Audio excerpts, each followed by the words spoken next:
There is a mystery at the heart of every research paper. That's what distinguishes the research project from every other type of assignment. But it's the beginning of the semester, and where do you even begin? By now, you should have taken a look at the syllabus and skimmed the reading list for the class.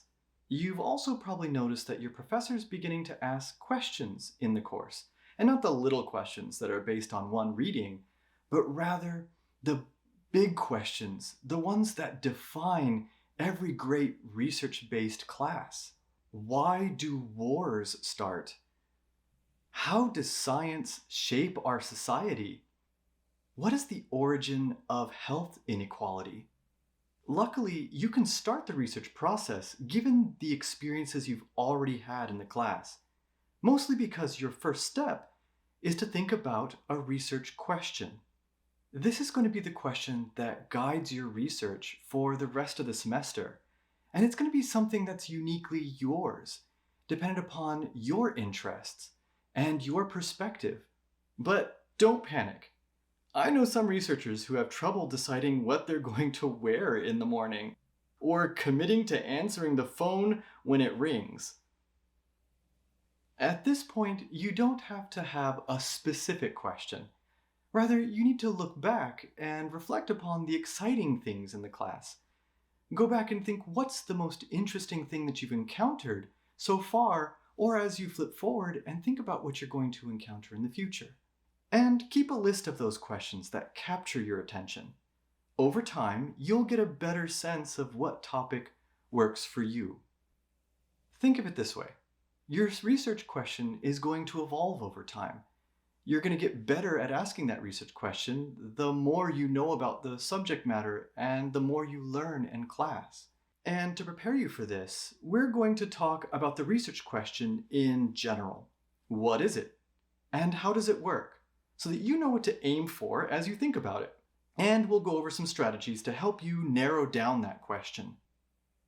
It's something of an unsaid secret that the quality of your research question is going to be the limiting factor in about half the research papers out there, which is why I want you to start thinking about it so early on in the process. And you might be thinking also, well, then what makes a good research question? That's a tough thing to answer, however, because there's no one quality that makes a research question either good or bad. However, good research questions do have a couple things in common. First, the question's going to tap into a major theme of the course. Think of your classmates as your audience, a group of people who are all pondering the same course questions as yourself. Your question should excite other people who are also interested in the same subject. Second, the question should be grounded in materials that can be easily researched by you. Don't pick a subject that isn't feasible, especially for your first research project. For example, you may be interested in one particular philosopher, but if her materials are not available in a language you read or if there's no translations, don't pick it.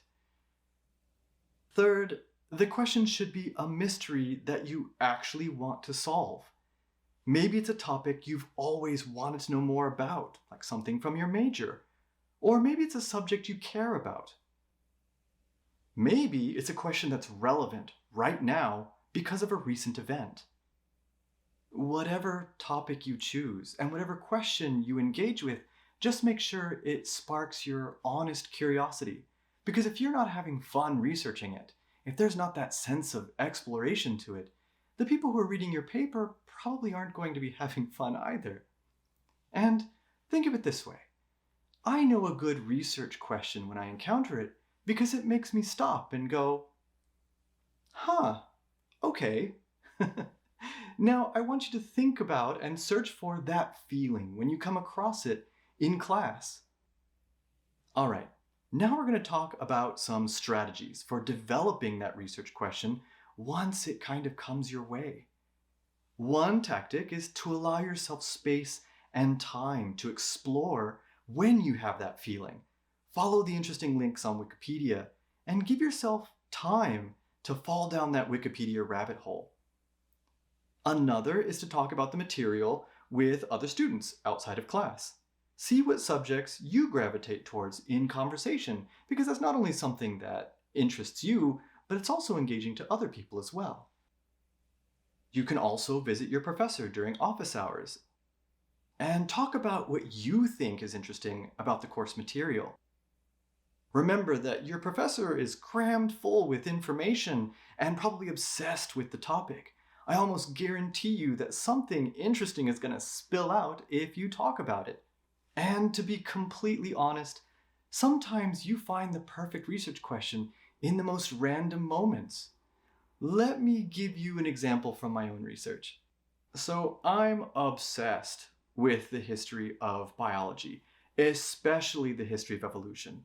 And I was reading a book written by some evolutionists, specialists in marine corals and sponges, that was written in the late 1800s. But halfway through the book, they started to talk about legislation. And not just any legislation, but women's rights. That's weird, I thought. But then I get to this quote. "We have seen deep distinctions between male and female, whether these be physical or mental." Okay. To obliterate them, it would be necessary to have all the evolution over again. What was decided among the prehistoric protozoa cannot be annulled by act of parliament. Oh man, that's weird, I thought. What exactly does that mean? Who exactly were these people? And what might this tell me about the way that we came to understand evolution, historically speaking? That sense of mystery, that, okay, is what you're looking for. Whenever you come across it, as you're going through the material, or as you're going a little bit forward and just seeing what you're going to encounter during the class, write it down, because we're going to use it in the next video, when you're going to engage with what other people have to say about that little mystery that you've discovered, that caught your attention. And so hopefully I see you in the next video, and until then, be truthful and be kind.